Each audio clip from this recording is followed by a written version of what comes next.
C'est le jour des sorties cinéma et on va vous donner quelques tuyaux avec Rémi de clap.ch. Bonsoir Rémi. Bonsoir Simon, bonsoir tout le monde. Et on démarre par 3 séances uniques à voir en Valais. Oui, demain soir à 19h au Capitolation, on pourra voir le documentaire Sans frapper d'Alex Poukine qui met en scène la libération de la parole à l'ère MeToo avec comme fil rouge une histoire insensée et banale.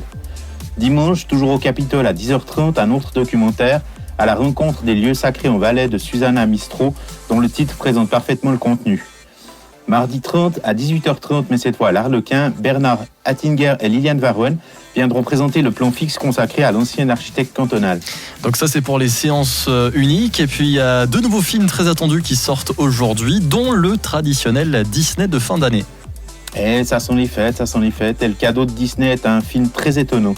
Encanto de Jared Bush, Byron Howard et Charisse Castro-Smith a pour décor un village colombien. C'est pas courant chez Disney. On suit l'odyssée de Mirabel, une ado pleine de vie qui est la seule de sa famille à ne pas posséder un don. Il y a 2 éléments particulièrement surprenants. Il n'y a pas de fidèle ami de l'héroïne souvent présenté en animal drôle et mignon, et il n'y a pas de méchant matérialisé sous la forme d'une créature. Encanto parle du mal dans sa globalité et cela fait de ce film un Disney à part. Et l'autre grosse sortie, c'est le 2e film de Ridley Scott en à peine 1 mois. Après l'excellent Le Dernier Duel dont on a parlé sur Rune FM, Ridley Scott signe House of Gucci avec un casting 5 étoiles. Adam Driver, Lady Gaga, Al Pacino, Jared Leto, Jeremy Irons et la française Camille Cotin. Et une nouvelle fois, il frappe fort. Sa mise en scène frôle la virtuosité mais sans aucune prétention. C'est fluide, captivant et admirablement interprété.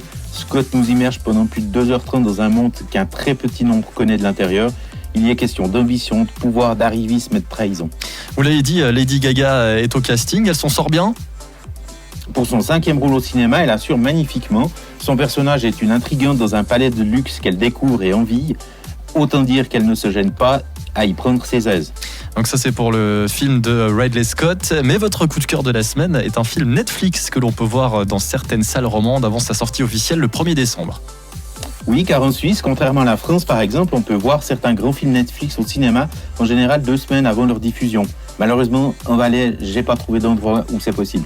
Et c'est le cas du nouveau chef-d'œuvre de Jane Campion, The Power of the Dog, avec un carré d'as devant la caméra, Benedict Cumberbatch, Cody Smith-McPhee, Kirsten Dunst et Jesse Plemons. En odeur de sainteté, la réalisatrice de la leçon de piano commence par présenter ses personnages sous un certain jour, avant de les retourner littéralement en faisant craquer leur vernis. C'est magistral, de la première à la dernière image, on est face à l'un des meilleurs westerns de tous les temps. Donc c'est dans le top de l'année pour vous. De par le fait. Très bien, merci beaucoup Rémi, on vous souhaite une bonne soirée. Et de rien, à bientôt, au revoir.